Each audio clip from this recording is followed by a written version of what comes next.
Have you ever wondered how websites like Google Docs control who can view and edit files? Or imagine the following: you build an application where anyone can delete critical data. No! God, please, no! No! Or even worse, they can see features that they should never see. That's exactly what happens if you skip proper authorization. And trust me, it can get messy super fast. But there's a fix, and this fix is called Role-Based Access Control, or in short RBAC. It's a simple and proven method to control who can do what in your application. But here's the thing, implementing role-based access control or RBAC isn't as easy as you would think. But today we are going to fix this. In this video I will show you what role-based access control is, why you need it, and how you can implement it in your own application. And thanks to Kinde, it will be so simple that you will wonder why you haven't done something like this way sooner. And now, without any further ado, let's jump into the video. Let's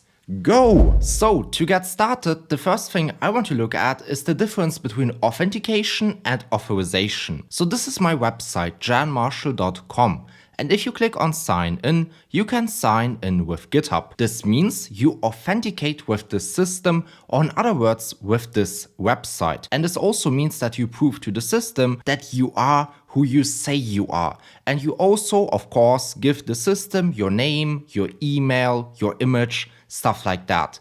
This is authentication. But what is authorization? So let's go to a course, for example, this course right here. And if you scroll to the bottom, you have a GitHub button. If you click on the GitHub button, you will get redirected to the GitHub repo. This means you're authorized, or in other words, you have the permission to view the GitHub repo. You as a user also have the permission to view the courses individually. And that's the difference between authentication and authorization. With authentication, you prove to the system that you are who you say you are. And authorization gives a user the permission to access a specific resource or multiple resources. Again, you as a user have the permission to view the GitHub repo and then the individual course itself. I as an admin have the permission to create a course, to edit a course, to delete a course, of course also to view a course. In other words, I have all permissions. You as a user only have 2 permissions, or you could also say only 1 permission because you have the viewer permission. But now you might say, hey Jan, you know what? I understand the difference between authentication and authorization. Show me how I can implement authorization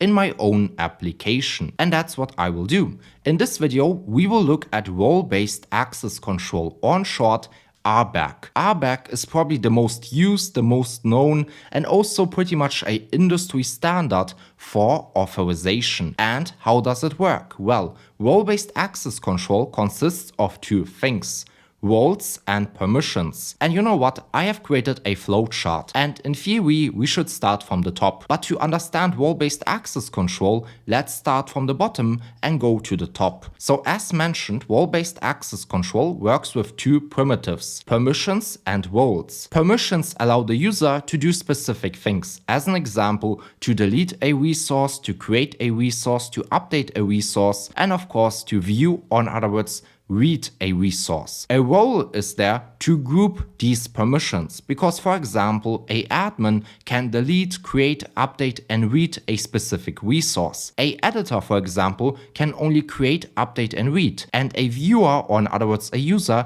can only read. So at the end of the day, you create a lot of permissions, create, delete, update, and then you use the role to group these specific permissions. So a role is there to house multiple permissions, and then you can take this role and assign it to a user. Now you might say, hey Jan, okay, I guess, can you dumb it down even further? And yes, I can. So let's imagine the following. You went on a ski trip and you have created a lot of photos. So in total, 6 photos. How would you store these photos in your computer? Would you just throw them in the desktop directory or in the downloads directory?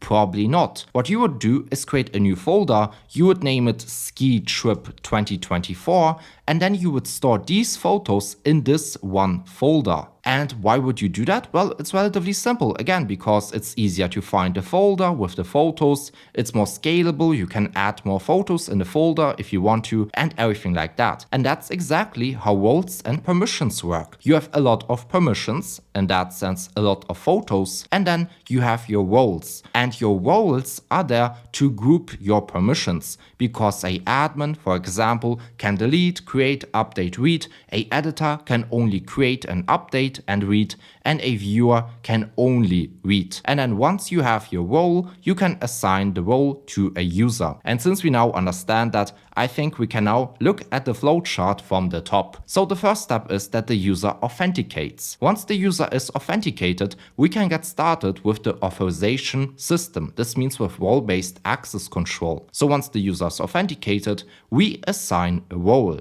And with this role, we get our permissions. So as an example, if you sign in to my website, you get the viewer role. And with the viewer role, you can only read a resource. If I sign in into my platform, then I get the admin role. This means I can do whatever I want.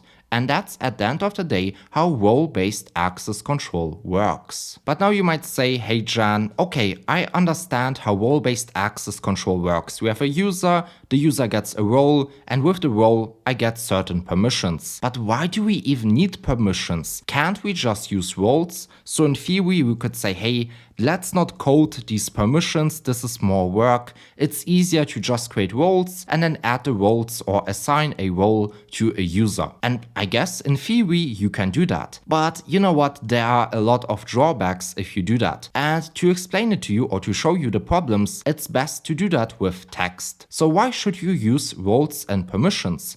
Well, if you use only roles, then you have a few roles like admin, editor, viewer, but you are also limited to these definitions. For example, if you create a role editor, then you'll have to say something like, okay, a editor can edit everything. But if you use roles and permissions, you get fine-grained permissions. As an example, you could say edit post, delete post, or view analytics, and you can add these permissions to your individual roles. So as an example, a editor role can have granular control over which actions they can perform. But now you might say, hey Jan, okay, I guess this is a benefit, but I don't care. Give me another benefit. Well, another benefit is scalability. So as your system grows, role-only systems can become unmanageable because new access requires a new role. So let's say when you create your project, you only create 3 roles. A admin role, a editor role, and a viewer role. But now your application becomes bigger, and what you want to do is now create another role or another, I guess, permission action, and this would be the contributor.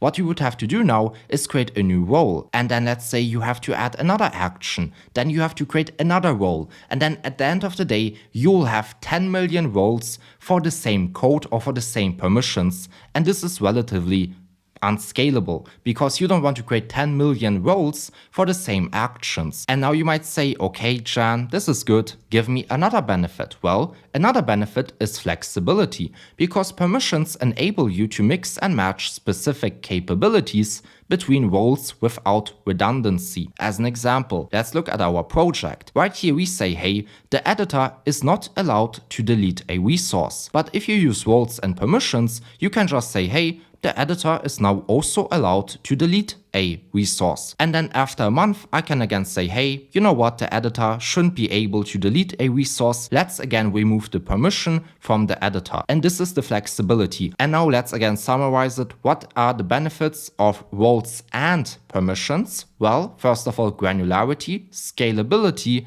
and flexibility. And from experience, I will tell you, please always use permissions. I once created a project where I didn't use permissions, and in the long run, it wasn't great. So trust me when I say you want to use permissions. And you know what? Let me also show you a code example. So this is a code example where we only use roles. So right here we have in total 3 roles, the admin, the editor, and the viewer.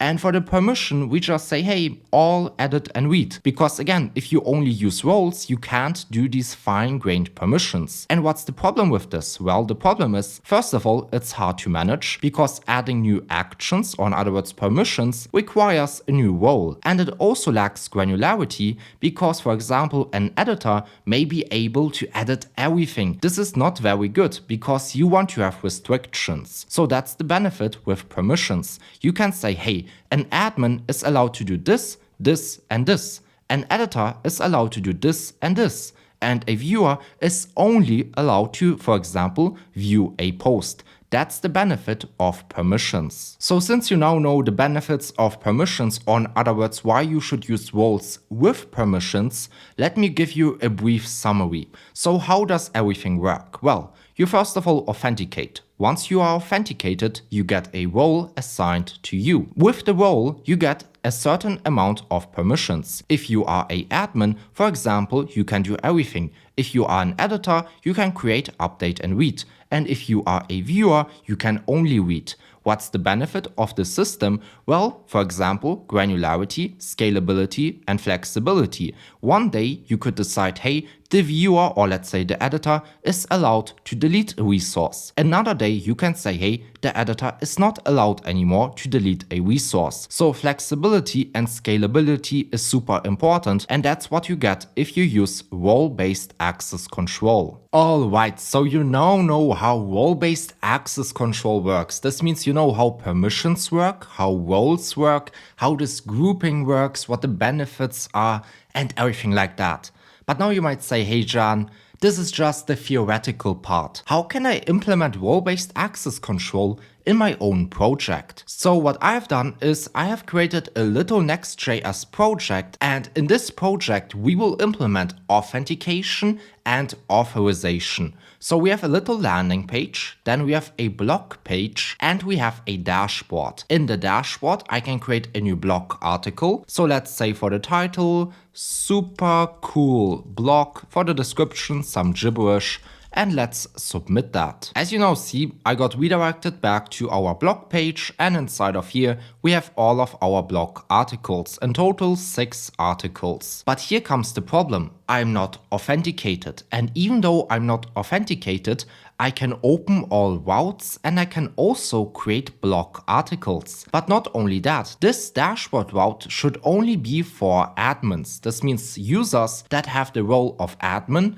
and the permission to create a new blog article. So what we have to do is first of all implement authentication, and once we have authentication, we want to implement authorization so that only users that have the permission to view blog articles can view this route, and only users that have the permission to create articles can view this dashboard route. And before we implement that, let's maybe really quick look at the code. So we have a Next.js project. Inside of here we have a layout file. In the layout we render our navbar, that's what you see at the top, with our items and then the 2 buttons, and then we have our individual routes. This means we have our blog route. Inside of here we just fetch data from Prisma, this means our blog article, and then we map over the data and we render a card with the card title, card description, and a image. In the dashboard we also render our page.tsx. Again, we have a card component, and then in the card content we have a form with 2 inputs for the title and the description, and then at the end we have a submit button. Of course, for the mutation we use server actions. We have a create post server action, and inside of here we just get our form data, create a new post in Prisma or in our database with Prisma, and then we redirect the user to the blog page. So super simple code, no authorization, no authentication, nothing like that, and that's what we want to change. And to change that, we will use Kinde, my favorite auth solution. This means for authorization and authentication. Kinde has been a long-term channel supporter, and they are my favorite auth solution. They offer a lot of features, but what we will use in this video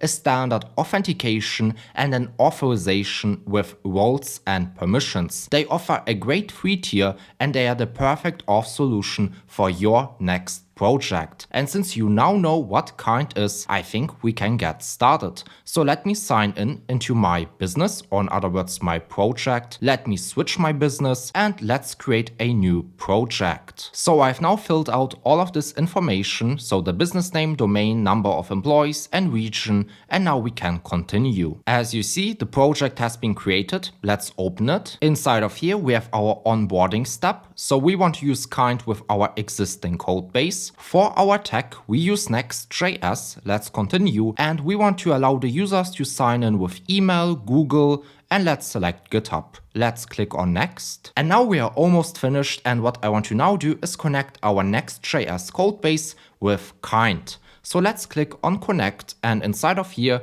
we have a little quick start guide. The first step is to install the SDK. So let's go back to the project, let's open the terminal and let's install it right here. Then let's continue. We want to add our environment variables. So let's copy this, let's go back, let's open our .env file and let's paste it inside of here. These environment variables are there to store our client ID, client secret, issuer URL, site URL, logout redirect URL, and login redirect URL. Then the next step is to add our API endpoint, or in other words, API endpoints. So let's copy this folder structure right here. Let's go back, let's open the Explorer, let's go in the app folder, let's paste it inside of here. So API folder, auth folder, kind auth folder, and in the kind auth folder, let's create a route.ts. Let's go back, let's copy the code, and let's paste it inside of here. And now the last step is to add our sign up and sign in button. So let's copy the import statement. Let's go to our navbar. Let's paste it on top.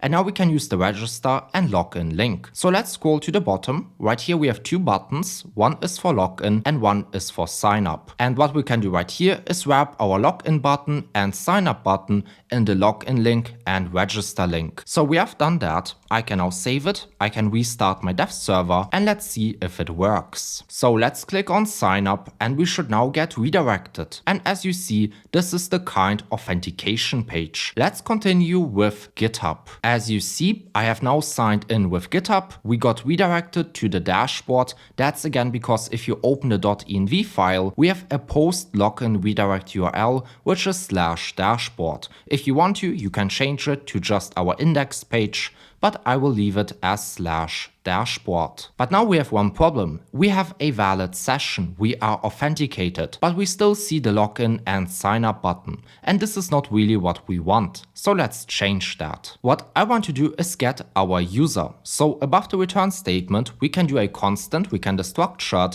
and this will be equal to get kind server session. This is imported from kind OSS kind of Next.js /server. And then where I destructured, I can get our get user function. And since this is a actual promise, we want to await it. So let's do a constant user equals to await get user. Let's mark this function as export async function. And now we can use our user. So instead of just rendering this div, we can do a ternary. And then we will say right here, hey, if we have a user, then let's render a button which says log out. And if not, let's render the login link and register link. Now we can again go back, and as you see, we have a logout button. If I click on the button, nothing happens. So let's fix that. Let's wrap our button in the logout link. This logout link is imported from the same path as our register and login link. And if you now go back and click on logout, you will see that we are now logged out. Let's again log in. So as you see, I got redirected. Let's continue with GitHub again. And now we again have a valid session. What I want to now also do is render the name.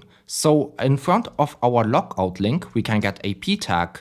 And let's just say right here, welcome, comma, and I want to get the user.given name. Let's wrap it in empty tags. Let's again go back. And as you see, it says welcome Jan. Alright, so now we have implemented authentication in our project. But what I want to also do is implement authorization. And as I mentioned, Kind offers authentication and authorization. So let's go back to our dashboard. Let's go back to the home dashboard. Inside of here, let's go to our settings and let's scroll in the sidebar a bit to the bottom. Inside of here, we have our user management section and we have roles and permissions. Let's start with the permissions because, as I mentioned, instead of starting from the top, we want to start from the bottom with first of all creating permissions, then roles, and then assigning the roles to the user. And now let's create our first permission. And let's start with the name. Let's give it a descriptive name. So let's say view block route. For the description, this allows the user to view the block route. And for the key, this is very interesting. We want to say view block. So what does the user want to do? Well, he wants to view something. What does the user want to view? The user wants to view the blog page. If you want to, for example, delete something, you would say delete post or delete article. If you want to create something, you would say create article. And that's at the end of the day how it works. It's relatively simple. Let's now save this. This is our first permission. Let's create another permission. For the name, this will be there to create a article. So let's say create article. For the description, this allows a user to create a new blog article. And then for the key, as I already mentioned, we want to use this colon notation. So we want to say, hey, we want to create something, and I want to specifically create a new article. So let's say create post, and then let's save it. So now you see we have two permissions, create article and view blog route. Let's create another permission, and this will be there to delete a blog article. So let's say for the name, delete blog post. For the description, this allows the user to delete the blog post. And then for the key, this is again relatively simple, delete post. Because you want to delete something, and what do you want to delete? You want to delete the post. So delete and then what you want to delete, in this case the post. And now we are finished. In total, we have created 3 permissions. Create article, delete article, and view blog route. So if we go back to our diagram, we can say step 1, so this is our permissions, is finished. And now we want to group these permissions in roles. So let's go back to kind. Then in the settings, let's go to roles and let's create our first role. This will be for our admin. So for the name, this is uppercase admin. For the description, we will just say this is the admin and the admin can do whatever the admin wants. And then for the key, this is what you will reference in your code. So we will say lowercase admin. Then do we want to assign this to new members? Do we want to give every user a admin role? No, we don't want to do that, so we won't do that. Then for the permissions, the admin can do whatever he wants to do. So the admin is allowed to view a blog, to create a post, and to delete a post. Let's save it, and now we have our first role. Let's create another role, and then for the name, this will be user. Uppercase user. For the description, we will just say this is a normal user, nothing critical. And then for the key, again, this is what we will reference in our code. So lowercase user. Then do we want to assign this role to new members? Yeah, I want to do that. So let's select yes. And then for the permission, do we want to allow the user to view the blog? Yeah, we want to do that. Do we want to allow the user to create a post? Yeah, no, I don't think so. And do we want to allow the user to delete a post? No, I don't think so. Let's now save it, and now we have 2 roles. Let me now go back to our home page, so to our dashboard, and let me right here go to the actual users. And I want to delete our user. So let's delete the user. Yes, I want to delete him, and let's say delete user, bye bye. So now we don't have any user anymore, so let's go back, let's log out, let's do a hard refresh, and let me click on sign up. And as you now see, we say welcome Jan. If you go back to our users, you see we have 1 user, this is Jan. And if you click on the user, you will see if you go to the roles, we have 1 role and this is the user. This is again because when we created our roles in the settings, you will see right here for the user role, we say assign to new members. And since I have registered right now, I got this user role assigned to me automatically without even going into the dashboard and clicking buttons or anything like that. Everything is automatic, and that's great. Let's again go back. Let me now log out and let's sign up with another account. So a new account, not with GitHub, but for example with Google. So as you now see, I have registered with a new account. So welcome John. And if I go to the Kind dashboard, you see we have two users, John Fisher and Jan.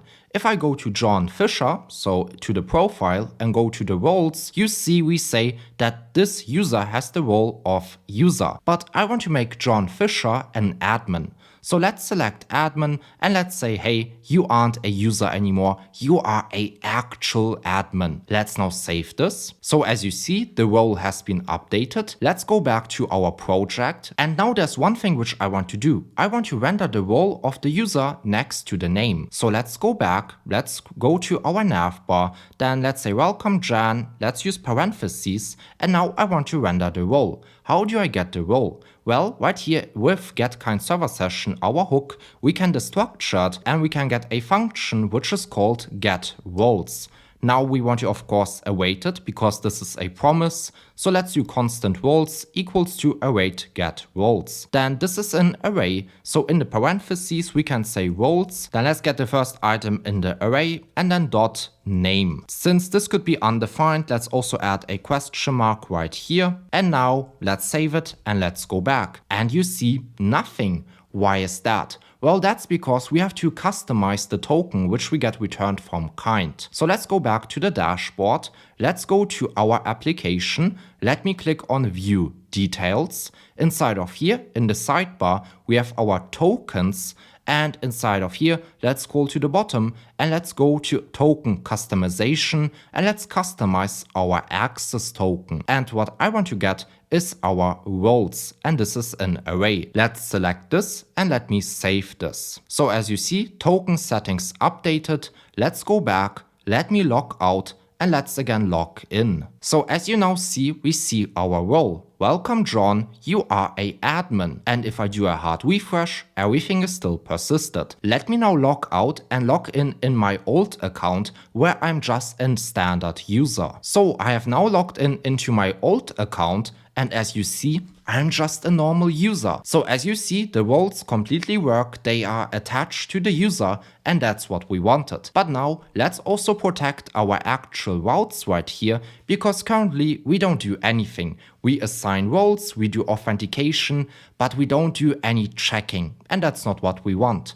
So let's fix that. So let's get started with our block route. So let's go to the block page, and inside of here I want to do two things. I want to first of all see that the user is authenticated, and at the same time the user should have the permission to view the block. So underneath this constant posts equals to await get posts, we can first of all again invoke getKindServerSession. This is our hook imported from Kind, and then instead of getting the getUser function, we want to get the isAuthenticated function and the getPermission, because we want to check that the user is authenticated and that the user at the same time has one specific permission. So let's first of all get our permission. Let's do a constant permission, and this will be equal to await getPermission. Let's invoke it, and now we get an error. That's because we want to right here pass as an argument the name of our actual permission, or the key in other words. So we can go to Kind again, let's go home, then let's go to our settings, then in the settings, let's go to our permissions, and right here we want to get the view block route. And as I mentioned, when we want to reference this permission in our code, we want to use the key, and the key is view::block. Let me copy that, let's go back, and inside of here, let's pass it as an argument. So view block. So this permission now can be either true or false. So we can do a console.log permission. Let's save it, let's open the terminal, and now you see right here a object and we get is granted, and this is a boolean. So it will be either true or false based on if you have this permission or not. I have this permission, so this is true. And since we now get our is authenticated state and our permission, and both of these values could either be true or false, we can now do a if check. And we want to say, hey, If the user is not authenticated, we do that with our exclamation mark, or if we don't have the permission. So if the permission.isGranted is not equal to true, then we want to redirect the user to the index page. If you now save this and go back and do a hard refresh, you see nothing happens. And that's because I'm firstly authenticated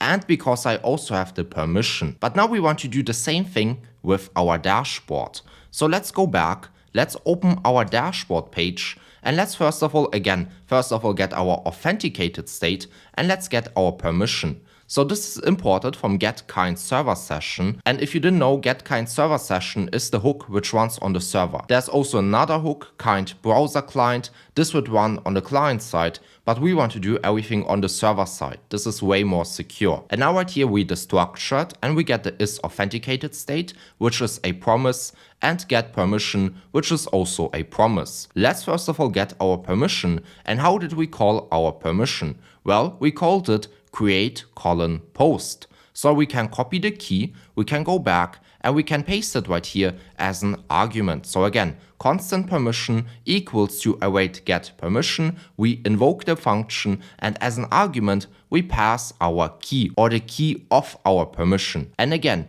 this permission will return either true or false, a boolean. The same is true for isAuthenticated. If the user is not authenticated, we will return false, or not we, but Kind will return false. If the user is authenticated, we will get a true. And that's why we do this OR sign.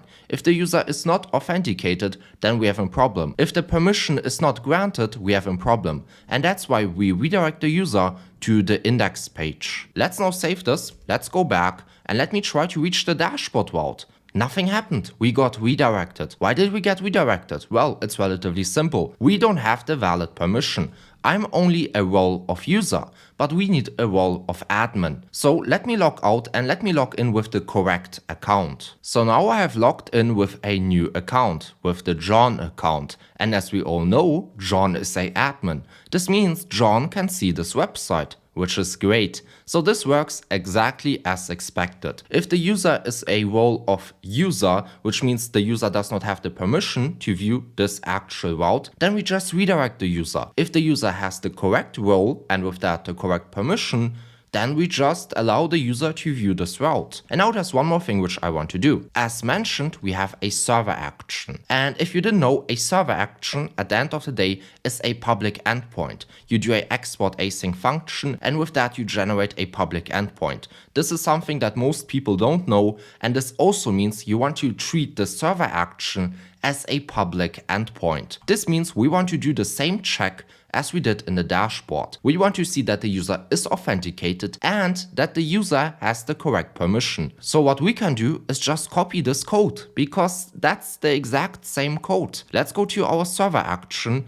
and then above the await statement, we can just paste the code. This means I can get our kind server session, and then we can also import redirect, and now we have this code right here.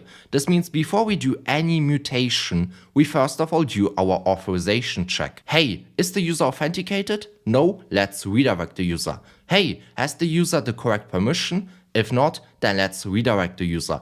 And if nothing of this is true, so if the user is authenticated and has the correct permission, yeah, then let's create right here this mutation and let's create a post and let's test it out. So let's save it. Let me go back and let's create a post. Let me say, hey, I am authorized. And for the description, hey, I am authorized. Let's submit it. And in theory, everything should work. And yes, it works. So right here at the bottom, hey, I am authorized. If the user wouldn't have the correct permission, then the user wouldn't be able to create right here a actual mutation with an actual new article. Now there's one more thing which I want to show you, and that's again just another reminder on how you can use permissions. So we have in total 3 permissions, and one which we haven't used or looked at is delete block post. How could we use it? Well, let's go back to our block route, where we first of all get our permission to view the block and stuff like that. Let me now get our delete permission.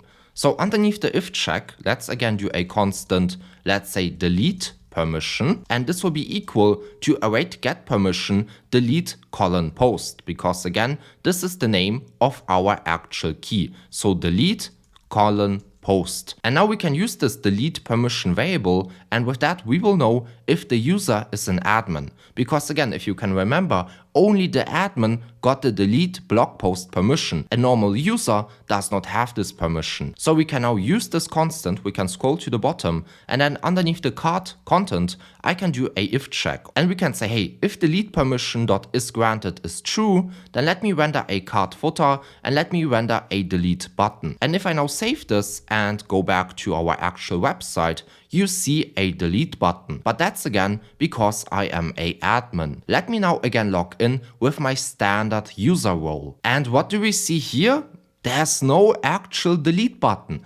Again, that's because Jan is a user, and the user role does not have the permission to delete the blog post. We can go to our roles right here, and if you go to the user, you see this is not selected. Delete post is not there. But for the admin, if we go to the admin right here, you see delete post is selected. That's why the admin sees the delete button, but a standard user like me does not see it. Alright everyone, we are now finished with this video. You now know how authorization, and to be specific, how role-based access control works. You can create permissions, you can create roles, you know how the grouping works, you know that you can assign a role to a user. You also learned how to authenticate a user and how to actually implement roles and permissions in your live Next.js application. And as you saw, it was fast and easy. So yeah, thank you Kind for making this video possible. Check out Kind with the first link in the YouTube description. I hope you enjoyed this video. I hope you could learn a lot. Don't forget to like and subscribe. It would mean a lot to my heart and to this cool t-shirt. And now enjoy your day and bye. Hey man, look at this t-shirt. Isn't that cool? You see right here? This is a Kind t-shirt. I'm not sure if you hear me, but this is a Kind t-shirt. Looks great. Now enjoy your day. Like, subscribe. Bye. Oh man. Oh, where do I turn it off? Right here.